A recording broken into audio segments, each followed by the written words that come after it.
Hello, it's me James, and welcome back to another episode of Simply Survival. This is the series where I like to show you tips, tricks, and tutorials, and of course, we like to do this in complete survival. In today's video, I'm going to be showing you the top 3 OP farms and features that are working in the current version of the game. We have just had a new update, and that is, of course, 1.19.10, but everything you're going to see in this video will, or at least should, work in the future. Also, I should probably mention that I am on my alt account, which means I have absolutely 0 levels, so you are gonna see this time, after popular request, how many levels that I'll get and stuff like that. And of course, I have no items. I literally have this. I wanted some kind of broken thing so I could at least fix it, so I've got this, and then this is for a farm that I'm gonna show you. In fact, first, of course, it would start raining. So, farm number 1, if you hadn't guessed it already, it is the super OP gold farm. This thing is literally by far one of the most OP farms that is working in the Bedrock edition. I will say Bedrock edition, a lot of people have been trying this on Java.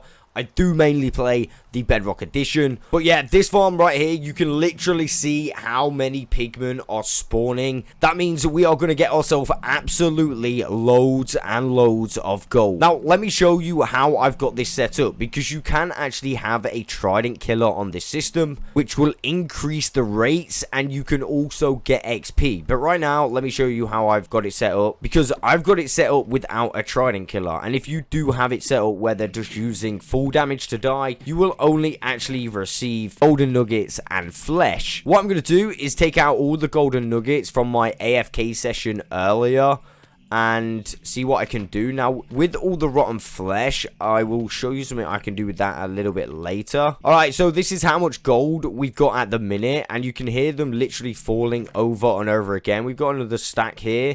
I believe some of the hoppers may be full. Oh no. They're slowly emptying out. You can see, yeah, this thing is absolutely rapid. So what I'm actually going to do right now is turn the farm off.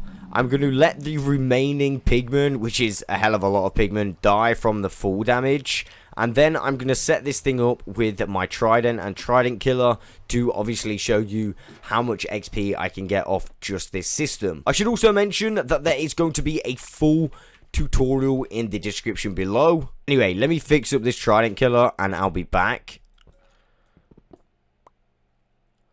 Well, that wasn't supposed to happen. Dude!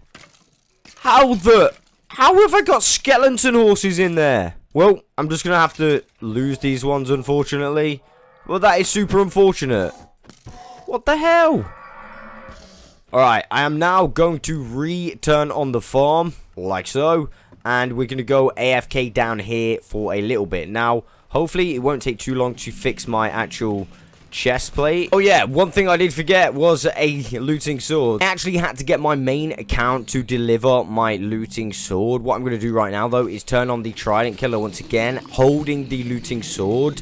And if I actually stand like there, I think I can get XP from this piston. So let me just stand up here and you will see I start to gain XPs.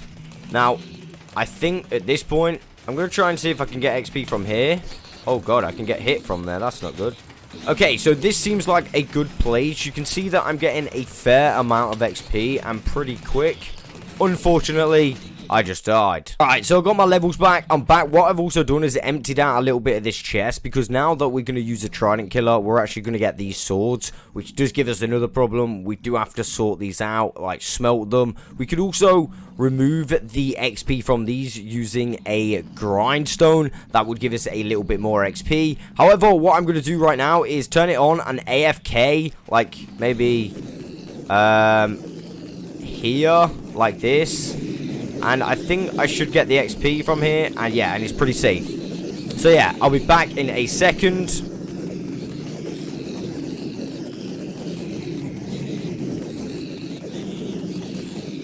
Alright, so I just emptied it out. I turned it off from above and just got the remaining ones that fell down. And we managed to get 28 levels. And it was under 5 minutes. I just couldn't be bothered to wait.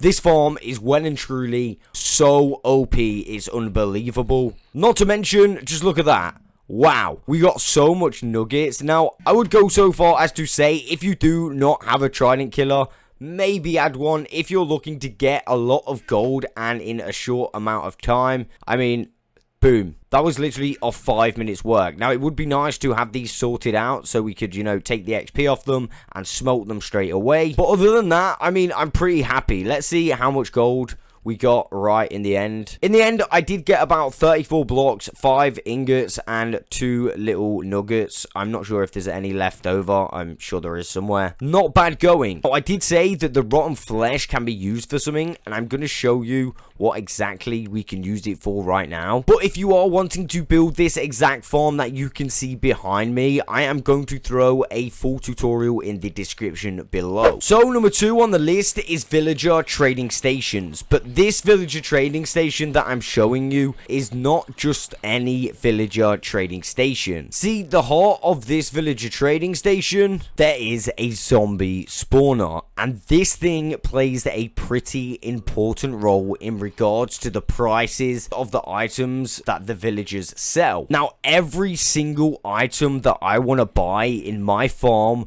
will always be 1 emerald trade, thanks to this zombie spawner. See, when a zombie villager spawns out of a spawner, for whatever reason, I don't know if this is a glitch or a feature, any villagers surrounding that spawner will immediately get their prices dropped. That means if you need enchanted tools, enchanted armor, or any enchanted book for just 1 emerald trade. And remember the rotten flesh. Now, if you have the right villagers set up in your trading station, you can quite literally sell this worthless rotten flesh to clerk villagers and get emeralds.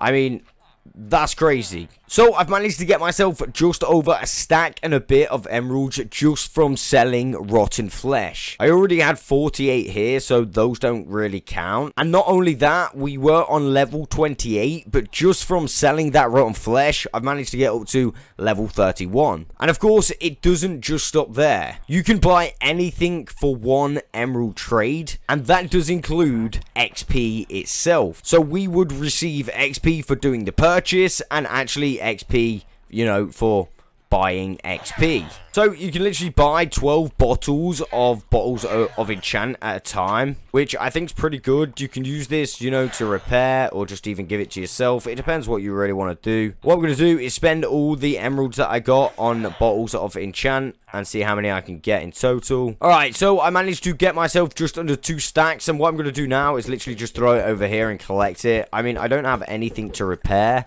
I just want to see how much nearly 2 stacks of bottle of enchant will give me. Alright, so I'm on level 36 and I've not actually collected all of it yet. So, yeah, let's see how much it will go up by. Wow. Now, that is a fair amount. I thought it'd be less than that. We got to level 40. Wow. Decent. I mean, I think maybe, I don't know. Have they improved those little XP bottles? Who knows? Another handy little trick regarding this system is because of the zombie spawner in the middle. Of course, it drops the rates of any villagers. That does include librarians who sell bookshelves. Now, these will now sell them to me for 1 emerald per bookshelf. So what I'm going to do is buy myself 6, but let's just take 1, for example. And we're going to break that bookshelf, okay? Now, of course, I'm going to have to break this with my hand. But we have 3 books. From that 1 bookshelf, which cost us 1 emerald, we can actually sell that for 3 emeralds, which is pretty much tripling our money every time. I can then go buy another 3 bookshelves and keep rinsing and repeating this process, tripling my money every single time. You can also see after just a short amount of time, thanks to this system, I can already re-buy these bottles of enchanting. Of course, I don't have any emeralds left right now, but literally every single one of these I can buy bottles of enchanting from again, and we've only just brought them from them. This farm is 100% expandable. I am in fact going to add a 2nd and 3rd floor to this. What I'm going to do is make a new detailed video so you guys can make this. However, if you are wanting to build something like this using the zombie spawner right now and cannot wait for that video, feel free to check the description below. We'll show you exactly how it works and exactly how you're going to need to set this thing up to get yourself 1 emerald trades from a zombie spawner. So for the last one, I want to head to the end and I want to talk about a feature and show you exactly what it's capable of. I totally realized I just trapped myself in the end, or at least what was the end. So I can kind of do what I was going to do from this point, although, yeah, I'm now totally trapped in the end. Lol. Basically, as you can see, my main end island is literally not there anymore. That is because we removed it. At the start, we used a normal mining strategy where you just, mine blocks like this. Yes, it took a while. However, after a little bit, I stumbled across a feature and a strategy that inevitably made this project light work. That's correct. Light work. Not only will this feature work in every single dimension, so the nether, the end, and of course the overworld, you are gonna receive a little bit of XP from using this method, depending on where you do it, and at the end of it, you will get yourself a nether star. Hopefully. Now, if you hadn't guessed what I'm talking about already, it is, of course, wither mining. Now, I've got a whole video explaining this strategy, but let me kind of show you the basics. Once a wither in the Bedrock edition, I'm not 100% sure in the Java edition, but in the Bedrock edition, once a wither goes down half health, it will start to use kind of like a charge attack. Now, this charge attack will literally break any blocks in its way, apart from Bedrock, obviously. So using this charge attack, I was able to use it to my advantage and basically get a mining machine following me around. As I said, this literally made light work of my end, and I plan to remove the remaining of my perimeter using this method. Remember, on the Bedrock edition, if you are the owner of the world, you can quite literally change the difficulty from hard to easy whenever you want, and it's not even cheating. It's literally in the settings that you can do. So if you wanted to make this strategy even easier, place it in easy and, wither mine for a bit and then put it back in hard. It's entirely up to you. I would definitely use easy mode to get the strategy perfect, but once you've got a little bit of practice, it's up to you. You can either leave it on easy or continue on hard. Now, this is literally such an OP mining method. As I already said, you do get nether stars at the end of it, or at least one. You will also get a little bit of XP depending on where you are mining. Of course, when I was mining in the end, I didn't get any XP because you don't from endstone, but if you're mining ores in the overworld or maybe even the nether with some nether quartz, you might receive yourself a little bit of XP. So if you are in need of doing a huge bit of digging, wither mining is the way to go. So there we go, there are my top 3 most OP farms and features that work in the latest version of the game. Now, I've somehow got to find a way out of the end without losing my nether stars, but yeah, that's all I've got time for today. I will catch you on the next one.